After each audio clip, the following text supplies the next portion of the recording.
Hello, everyone. Welcome to this WiCyS webinar with Sandia National Labs presenting on the topic of moving target defense for space system. My name is Laura, and I'm the WiCyS community manager. With us today is Chris Jerkins from Sandia National Labs, who will be leading today's webinar. Before we start, I'd like to introduce a little bit about the WiCyS organization. We often go by our acronym WiCyS, as in We Sisters, because that is exactly what we are, a global cyber sisterhood. We are a 501c3 with over 6,000 members in 70 countries. WiCyS is a premier organization with global reach dedicated to bringing together women in cyber. Our mission is to recruit, retain, and advance women in cybersecurity. All of our programs and initiatives are made possible by our supporting strategic partners such as Sandia. We have our professional affiliates, student chapters, volunteer committees, mentor-mentee programs, job board, member forum, and so much more. You can view our training programs and initiatives on our website at wicys.org to learn more about different ways to get involved with the WiCyS community. We all of our wonderful initiatives to our strategic partners, our tier 1 partners being AWS, Battelle, Bloomberg, Carnegie Mellon, University Software Engineer Institute, Cisco, Fortnite, Google, Intel, Lockheed Martin, Meta, Microsoft, Upnode, Sandia National Labs, and Sentinel-1. As a reminder, ask questions throughout the webinar. You can put them in the chat and the presenter will answer them at the end. We have the experts here today and they look forward to hearing from you in the audience. If you haven't done so already, please subscribe to the WiCyS newsletter at wicys.org to stay up to date for any upcoming WiCyS events and trainings. And today with us, we have Chris Jenkins from Sandia National Lab. Thank you for that introduction, Laura. Once again, my name is Chris Jenkins. I've been at Sandia National Lab now for 11 years. Just had my anniversary pass on Monday. And wanted to give a presentation today entitled Moving Target Defense for Space Systems. This is some work that we've done in conjunction. That started out at Sandia, but some finished out working with Purdue University, in particular with Professor Bharat Bhargava. And so we'll go ahead and start the presentation. So for today's agenda, we're going to go into an introduction, really explain why this work is being done, and then also go into a little bit of the motivation and background for this work. We're also going to dive down to what may seem like a tech talk, so really dive down to some of the aspects of the algorithm that we've come up with and really kind of go through that process that we did to really show you why we believe this algorithm is really strong and can be used not only in space systems, but other high consequence systems as well. We'll go through the experimentation that we did. We were able to quantify the benefit of this algorithm. And then also look at the work we did with Purdue, where they got to serve as the adversary or the attackers and their attempt to defeat this algorithm by looking at some data captures. And then we'll finish up with any questions and answers that you may have. So moving on, and feel free to put all your questions in the chat, and we'll definitely make sure we'll get to them at the end of the presentation. And so for the introduction, the first question is, what are we looking at? And so if you think about cybersecurity, especially in the way it's been thought about over the last maybe 1 to 2 decades, typically the thought process is, I have some perimeter, I have some defense, maybe I have defense in depth, but the key concept, the key takeaway is that I'm going to try to keep someone out of my system, and with the hopes that all of my defense will work. And if they happen to get into my system, and then I'm just kind of done for it, right? My system is compromised, and as we see in the news, this is typically the way that a lot of systems, unfortunately, have been designed. The way that we've approached cybersecurity is trying to keep the attacker out for as long as possible. And this research is really looking at what we call cyber resilience. So having the understanding or perspective that an attacker will get into your system, and so how does your system react to that nefarious actor? And so in our particular case, we're thinking about how can we have a graceful degradation, hopefully mitigate the impact, and then also have a recovery or flexibility or adaptation to what's happening to your system. And so today's conversation is really kind of highlighting everything at a very high level, is looking at cyber resilience as we move on from cybersecurity. So this work was really looking at protecting high consequence systems. So as we already know, that as you take more and more systems and you connect them to the internet or connect them to networks at large, they seem to become a target, not only for nation state actors, but even other nefarious actors. And so while today's conversation and the title is focusing on space systems or space cyber, as I think the cliche is becoming. There are also other high consequence systems that can also utilize this technology as well. So as we go through, once again, even though we're focusing on space, there are definitely other systems that we're trying to utilize this technology inside the lab for our customers. So when we first proposed this research, the hypothesis is that the integration of moving target defense, or MTD, with a real-time protocol can increase the cyber resilience of platforms which use that protocol. And in particular, we're looking at MIL Standard 1553, and we'll get to that protocol in a few slides. But the key research questions were, can MTD be implemented in a manner that maintains operational constraints, i.e., does the performance of the protocol remain the same? And two, can we provide quantitative evidence that MTD does in fact improve cyber resilience? I can say it does, but is there some number I can use to provide evidence? And also, this particular research started in 2019 and just finished up in 2022. And so the uniqueness for this work, we believe, is that we're focusing on a real-time swap constrained system, with swap standing for size, weight, and power. Real-time focusing on kind of your 9 IP-based networks.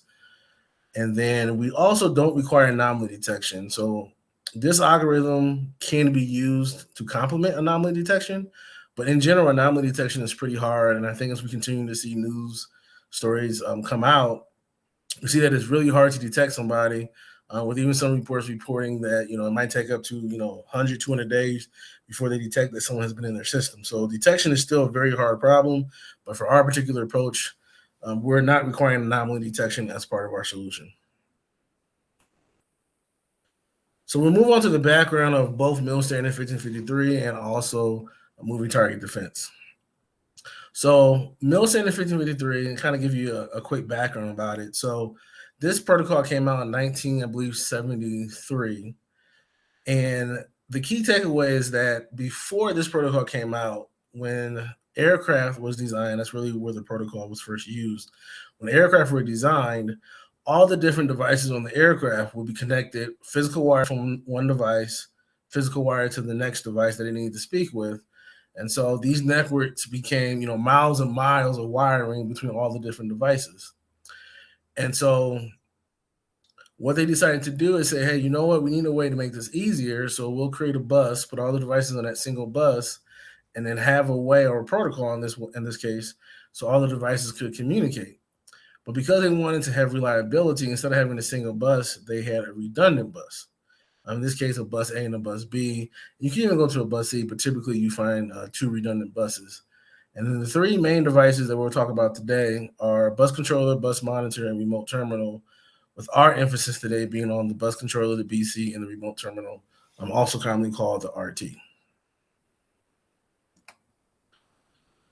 And so we're not going to get into the details of the message, but just wanted to highlight some information that might help with this presentation. So here we have a message, and the part that I want you to focus on are in parentheses where it says 3-R-1-32, and in particular, just focus on the 3, because that is the address of this message. So the bus controller is sending an address to remote terminal 3. And so what we wanted to do is use moving target defense to see if we could randomly and dynamically change that address on the fly, making it hard for an adversary to attack a particular device. But doing it in a way so that it maintains operational constraints as one of our goals for the research hypothesis. And so once again, looking at that value of number 3, having that change randomly on the fly, and hopefully in an unpredictable manner. So moving on to moving target defense. And so what is MTD? And so really it's just a dynamic reconfiguration of the environment, really plain and simple. And so here we have a graphic where, in this case, we're looking at SDN or software-defined networking. We have an attacker that is trying out different IP addresses to attack a server. And as long as the legitimate users of that server understand how the IP address moves around, they can still use the services of that server, but it makes it harder for the attacker to carry out a particular attack. And so once again, our hypothesis being that MTD, or moving target defense, increases cyber resilience, and we want to just demonstrate it can do that and then also quantify its benefit. So now we're going to dive into the algorithm. I see a few questions. And we'll get to some of those as we move on through the presentation. And so what I want to do right now is kind of go a little bit into the algorithm and then kind of our approach for how we wanted to understand, would this algorithm be beneficial? And then we want to pursue and move on to trying it out on real hardware and also quantifying it. And so some of our design challenges that we had, and this is, I'm going back to 2019. So we wanted to keep the underlying protocol. Why? Because being able to go to some of our customers and say, hey, look, we have this really cool idea, but all the devices that you have to replace all the hardware and all the software, sometimes doesn't work. Some of these systems have been in operation for 3+ decades, 4+ decades. The protocol is tried and true. And so people really wanted to keep that as we spoke to potential customers who could use this technology. The second one, which is also, I think, just as important, that if you're going to change your address, so typically in these networks, the address doesn't change. But if you're going to change the address, you want to make sure that you don't have collisions. You want to make sure that you don't get to a place where every single device has the same address, or the bus controller is talking to addresses that don't even exist on the bus. And so you want to make sure that those things don't happen. So those are really the first two, have to work for this algorithm to even be a potential. And then the other four are just those that I think, you would want to have and kind of make sense. You want everybody to change their address at the same time.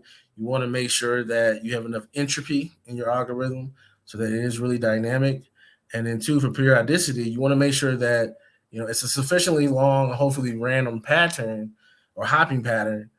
Otherwise, if you can predict the next address, or if your hopping pattern, let's say, matches a Taylor series, matches a Fibonacci sequence, or matches some other pattern, then your MTD could be rendered useless. So we wanted to make sure that didn't happen.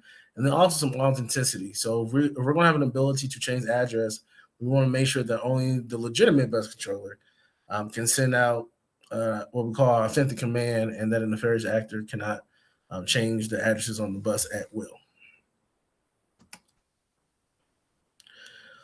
So we came up with this core algorithm.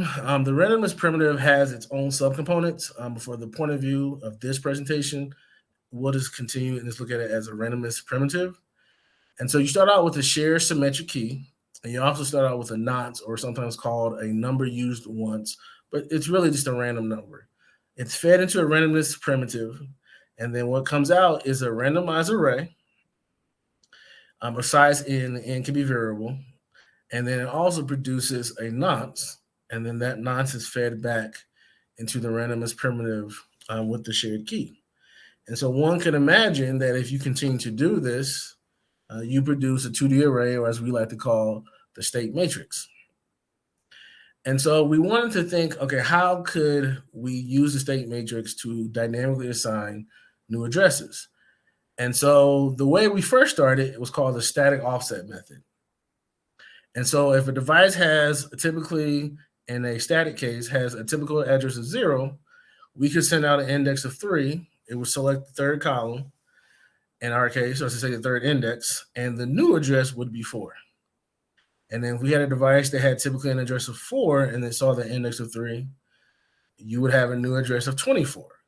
And this would work so long as your column all had unique addresses. And we had code to really massage and condition every array so that would happen. And so what it proved is that for every single node on the bus, as long as it started with a different address, when an index came out, the new address would guarantee that every device would still have a unique address.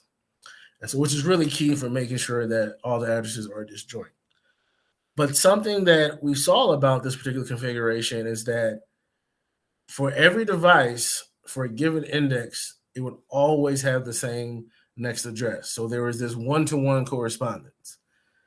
We weren't really sure if that would become a problem in the future. So we decided, well, let's go ahead and come up with maybe another method just in case. And so in this case, we have one called the current offset method. So very similar. In this case, have an address of 0, address of 4, but we have a table here to kind of show how it could happen when you have different indexes. But we start with the index of 3. and you have a current address of 0, your new address is going to be 4. And then when the index of 1 came out, you would move over to 5 as your next address. And you have an address of 5, and looking at the index of 2, your new address would be 1. And of course, you would go back up to the, in this case, the second row. And then having an index of 4, your new address would be 16. So just even talking about it, we saw that this particular method used more and more of the actual matrix. And even comparing it to the static offset, if you just look at the third index, if you had a current address of 0 with an index of 3, your new address would be 4. And then if that same index came back out, then your new address would be 24. So almost in all the cases we looked at, we saw that the current offset will potentially provide more entropy than the static offset method. And we'll come back to that. But once again, we're at this point in our research, we were just trying to figure out how can we use it and does it give us the entropy that we need to meet our design constraints.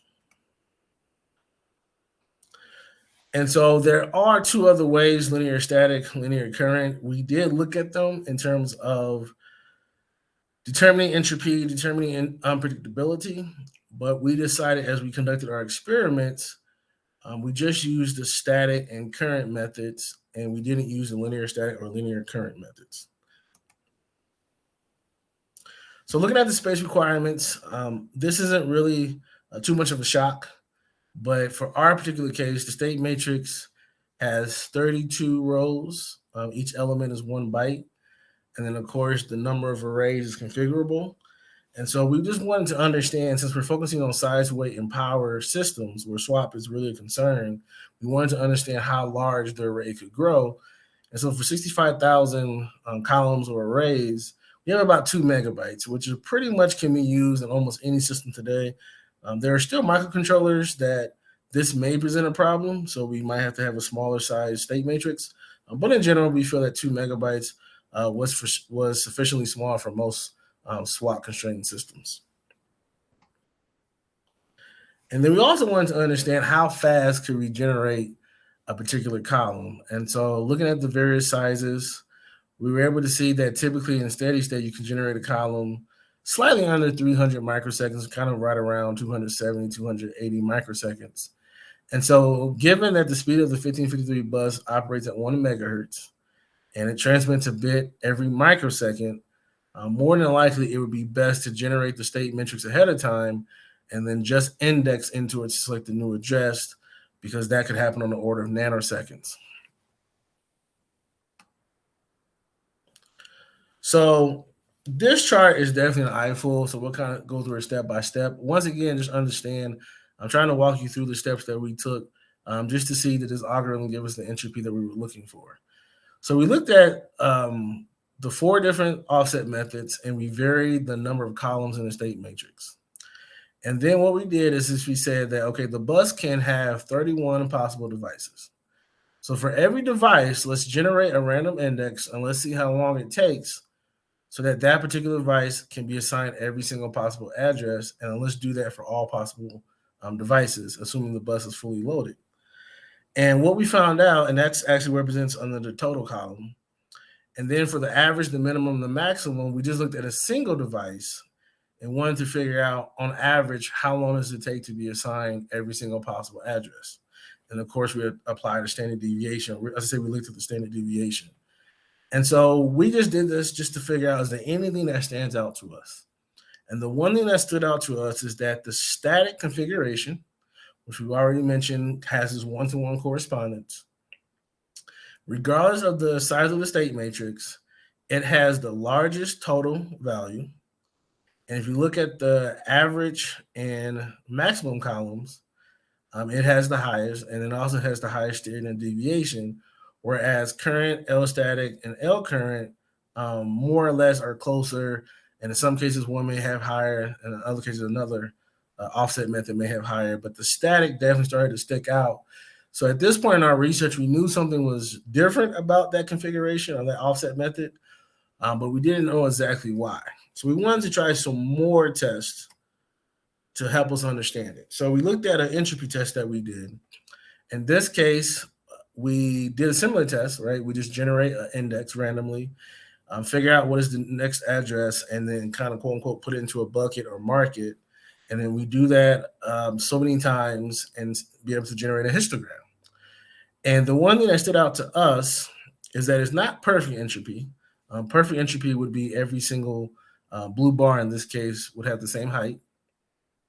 But what we were able to see is that we went between every single address was selected between 3 and 4% of the time, with perfection being 3.2% or 1/31. But the key takeaway from this chart is that regardless of the size of the matrix, in this case 256 versus 65,000, the entropy was really consistent between both of them. And so, considering that we're focusing on swap constrained systems, this was definitely a win for us because we could have a smaller matrix, but still have the entropy that we wanted given our design consideration.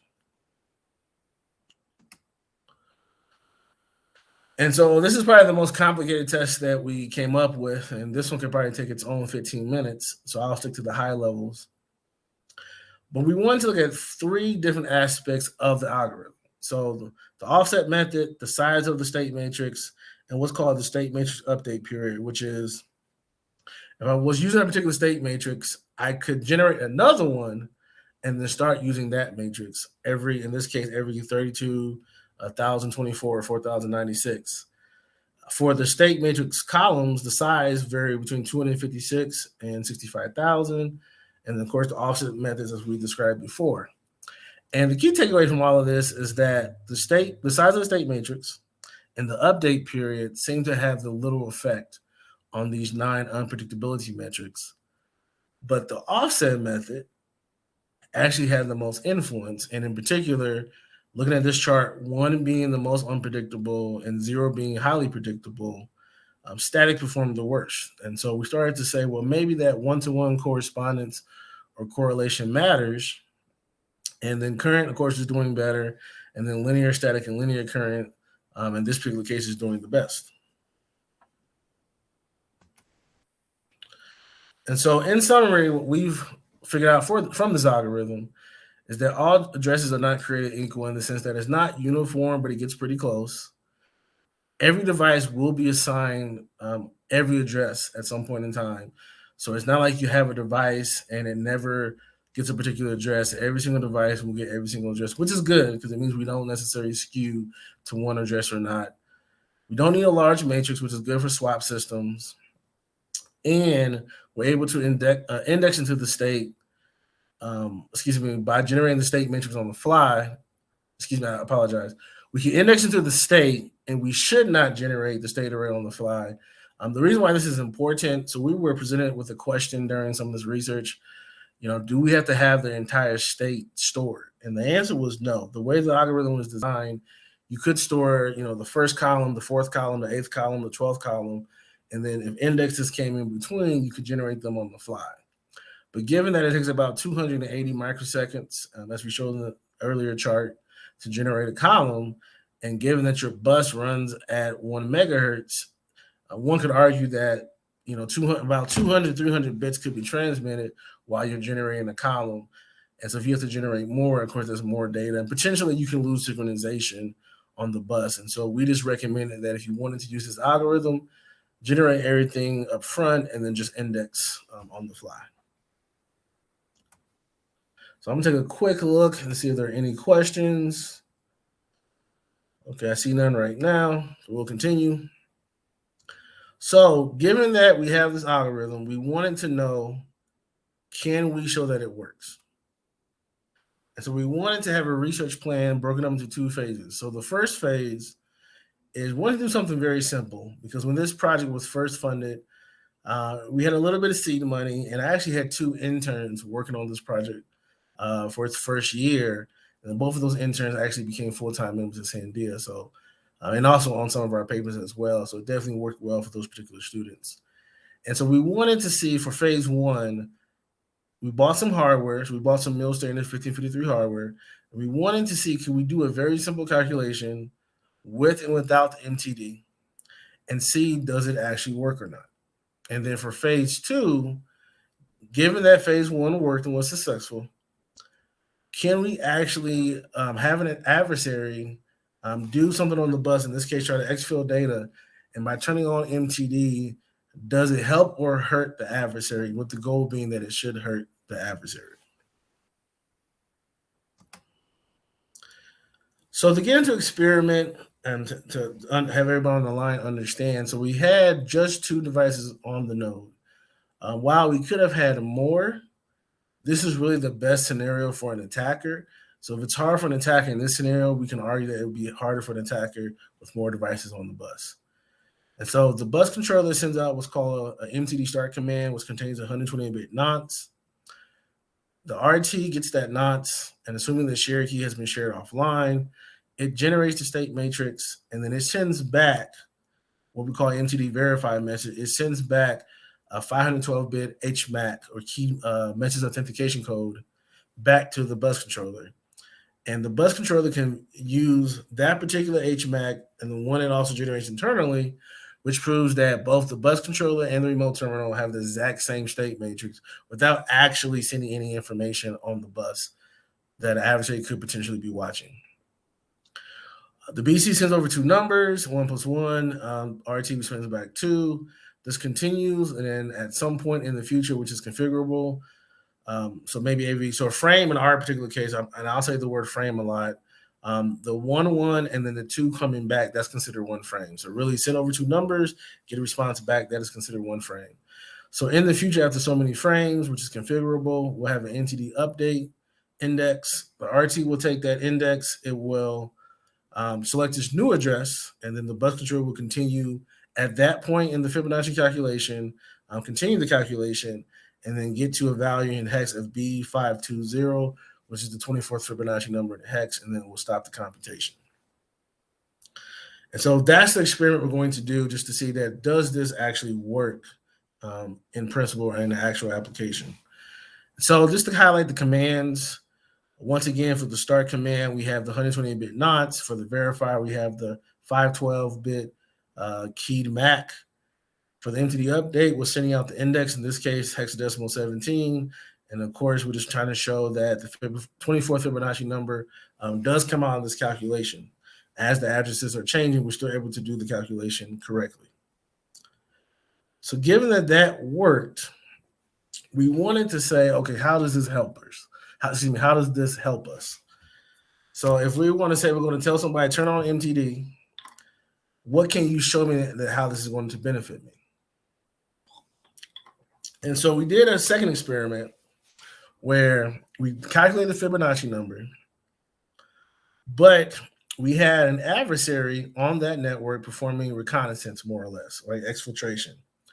And we assumed that that adversary knew the device they wanted to listen for. And so all messages that were going to that particular device, the adversary will also store a copy. And so you can imagine that in static configuration, the adversary captures 100% of the messages.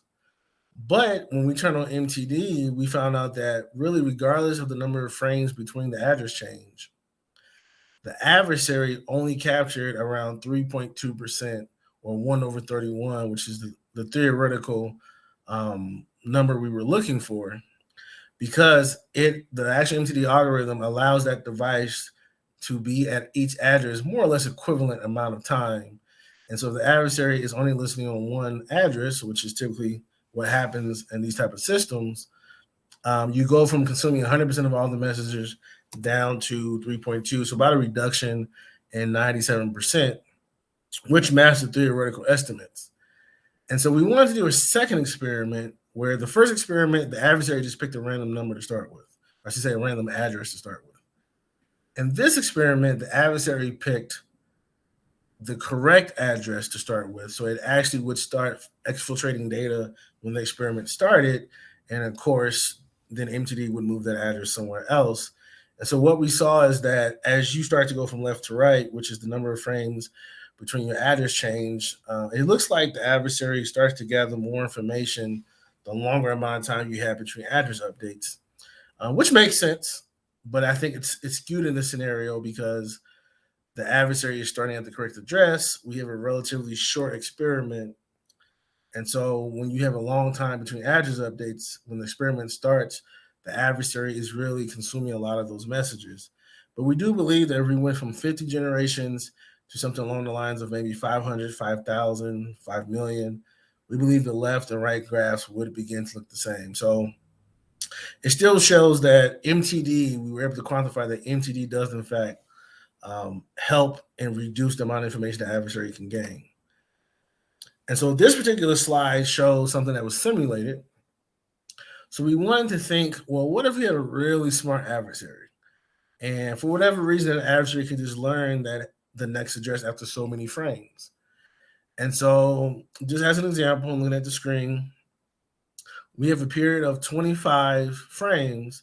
We can see that if the adversary learns about the new address after 8 frames, it can exfil 70%. And of course, if it learns after 16 frames, it's going to pull out less information, in this case, 40%. And if we can have the MTD move faster than the adversary can learn, then the adversary is going to pull out 0% of any, or pull out no information. So in this case, the adversary is better just to pick a random address and then just listen. And so what that says to us is that I'll argue that any MTD design should have certain knobs that you can turn. And so in our particular case, one of the knobs that we can turn is how fast you can have address updates. And so really running these experiments started helping us inform design requirements. And so the last part of this presentation that we're going to get to is the machine learning work that we did with Purdue University. And so once again, going back to the messages that we had. So you see the 1-R-4-2, but in this case, as I said before, just please pay attention to the first number. And so you have an RT address of 1.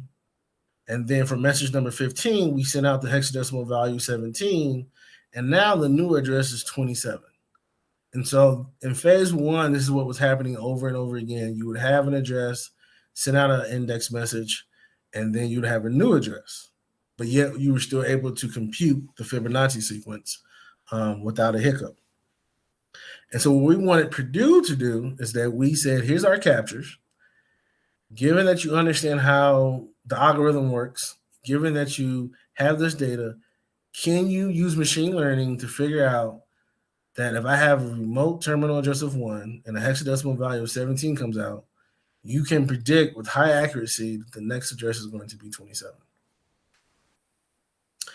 So unfortunately, as I mentioned, this work was done between 2019 and 2022. A pandemic came along, and so some of the work that we wanted to try, we were not able to complete. So we decided to have Purdue University just focus on, can you determine the next address? And I'm not a machine learning expert, so this was definitely a learning experience for me. But we used the LSTM model for predicting the next address. Always tested on 20% of the data, but we varied the training size to see how much data would be needed. We varied the training size to see how much data would be needed to determine the accuracy of that 20%. And then we also wanted to vary the number of previous addresses of the model, remember, just to see if having some history of the address changes, does that in fact help the machine learning model? And so what we realized is that in the static configuration, which is the first configuration I mentioned in this presentation, we used 2 different metrics, what's called the F1 and the MCC score. As I mentioned before, I'm not a machine learning expert, but from what I've learned from the work that we did, the closer you get to 1 in these charts, you are predicting the address very adequately or very accurately, excuse me. And the closer you are to 0 is the same as having very low prediction or no better than random. And so, and then from left to right, we can see that on the left side, we're remembering 1 address. The middle chart is remembering 2 previous addresses. And the third chart is remembering 3 previous addresses. And so what we see is that after about 20,000 messages, we're really at 0.90 or higher. And so one can make the argument that if an adversary is able to capture 20,000 messages and you're using the static configuration on this particular protocol, after that point in time, they're going to have a very high success rate in predicting your next address. So one could argue that they were able to defeat our algorithm.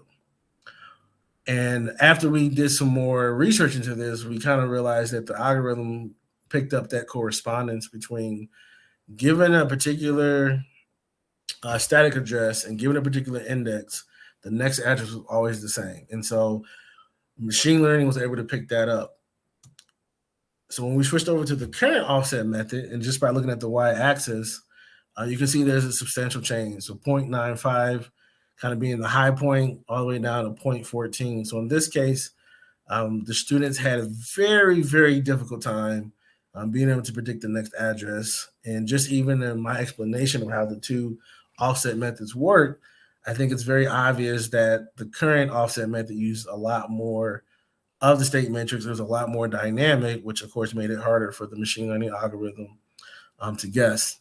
But even so, going from left to right, which is the algorithm, the model, I apologize, the model is remembering more and more previous addresses, it does tend to improve a little bit. So it goes from a max of about 0.14 to a max of about 0.2. So one could argue that instead of having 70,000 messages, if you went up to 700,000, 7 million, you may flatline. It may not go above a certain number, or you may continue to increase and get better prediction.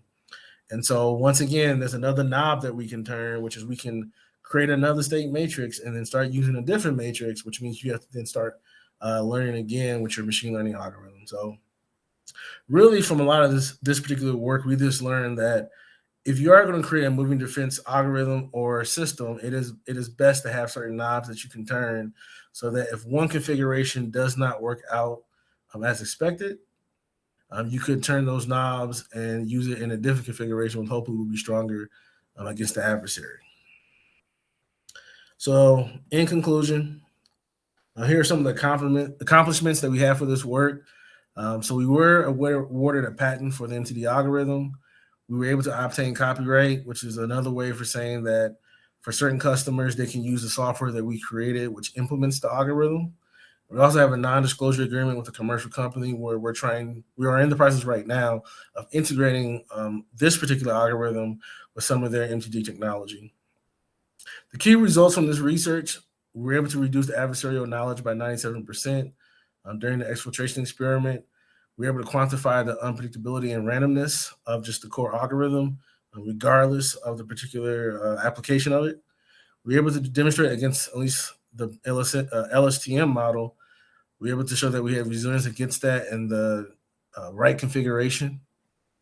And then also, once this work was finishing up, we realized that this approach can be applied to other applications. So while we thought that our approach is for middle standard 5053, we realized that this is really just a state matrix with bytes, and so we could combine the bytes for larger addresses, such as for CAN bus or for IPv4, IPv6. We could also look at the bytes as different keys or different symmetric keys, just to say, or even different private keys. And then there's some other applications and other ways to look at the matrix. And so we just kind of look at it as a very generalized approach to generate new information that can be consumed by a particular application as a moving target. And so we also had some variety of publications. Two things. So the most recent publication we just found out actually last month, been accepted. A journal article has been accepted for the IEEE transactions on dependable and secure computing. And at least for me, what really stood out to me and made me really proud was the Sandia fiscal year 21 laboratory directed research and development. This project being selected for that annual report. So with that being said, I just want to say thank you for your time, and I'll take any questions.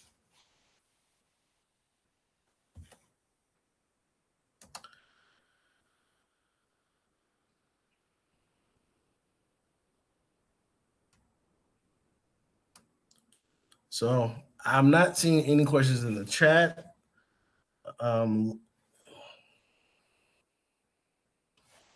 So with that, I'm going to go ahead and say once again, thank you for your time.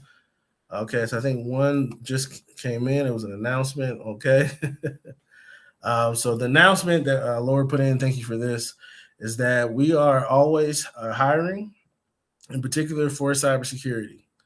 And so Laura has put in the chat window that you can go in and look at that particular openings that we have for cybersecurity. A lot of different openings, a lot of different opportunities, both from software, hardware, industrial control systems, networking. We really do run the gauntlet over here at the lab. So with that being said, I'm not seeing any more questions. Just want to say thank you for your time, and I'll turn it back over to Laura.